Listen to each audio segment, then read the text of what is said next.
Hello Brick fans. Today I'll be reviewing this mock plan of the NH-90 as designed by Alex Bowman and sold through his Etsy store called Brick Defense. I'll try to remember to put a link in the description below. Brick Defense sells mock plans as well as kits for their designs, but currently it looks like the NH-90 is available as instructions, parts, and parts list only. The instructions are in PDF format, and the parts list is a text file that will generate a detailed wanted list automatically when uploaded onto Bricklink. The package costs between $12 to $14 depending on whether or not it's on sale. I'll touch upon the good, the bad, and the interesting in my discussion of this build. First of all, this was one of the most challenging builds I've ever attempted. In my 2 years of serious Lego building, I've done mainly structures, fixed-wing aircraft, and helicopters.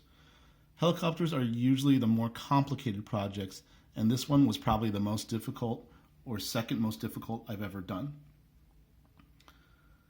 Putting this one together was at times like trying to disarm a bomb. The assembly required a light and precise touch. The sides of the helicopter aren't reinforced with bricks. They're just tiles over plates connected at the bottom over here with clips and handles or hinge pieces. I think the designer went this route because the actual NH-90 has a subtly hexagon-shaped profile, and he wanted to recreate that.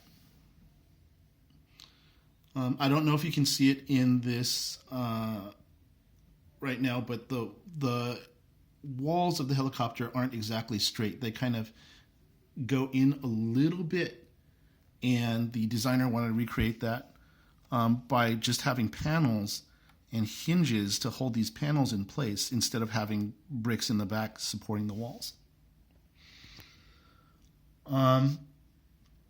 That's been nicely replicated here, but the trade-off is there's no support behind the panels, so they're very fragile and they can buckle under side pressure if the model's held incorrectly. These can just buckle in.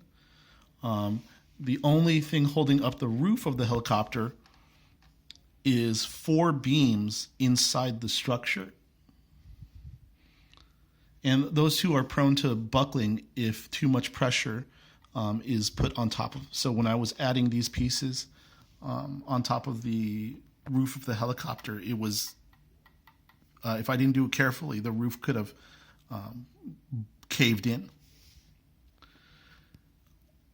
The mechanism holding the window in place is also very delicate, and there isn't any place to put a minifigure inside the cockpit.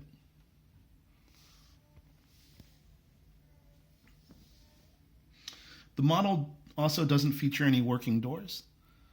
The roof had a tendency to warp up in the front inexplicably as I was building it out. And I had to replace, so when I would build out this roof, sometimes for whatever reason, this part would start to warp upward.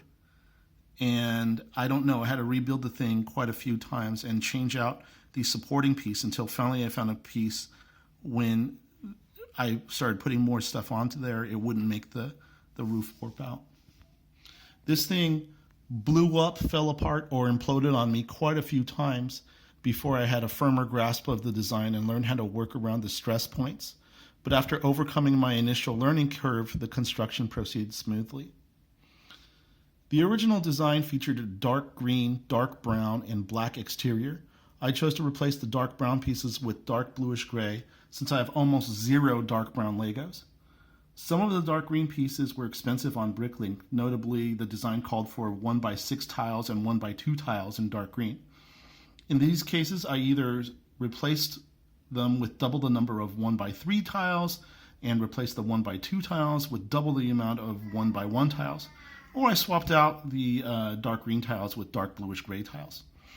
Over here you can see some Mega Constructs tiles I used just as replacements. The design of the tail is really unconventional.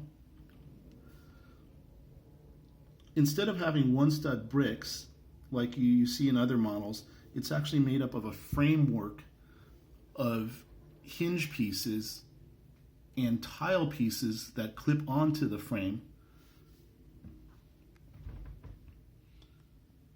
I suppose it adds to the unique look of the model. I think the designer could have added maybe red tips to the tail rotor in the form of 1x1 tile pieces, and that would have been a nice touch. Because of its delicate construction, this is really more of a display-only model. But that said, it's a real beauty and one of the best-looking NH-90s rendered in Lego. The bold colors and the graceful curves really highlight the hard work that went into the design as well as the build.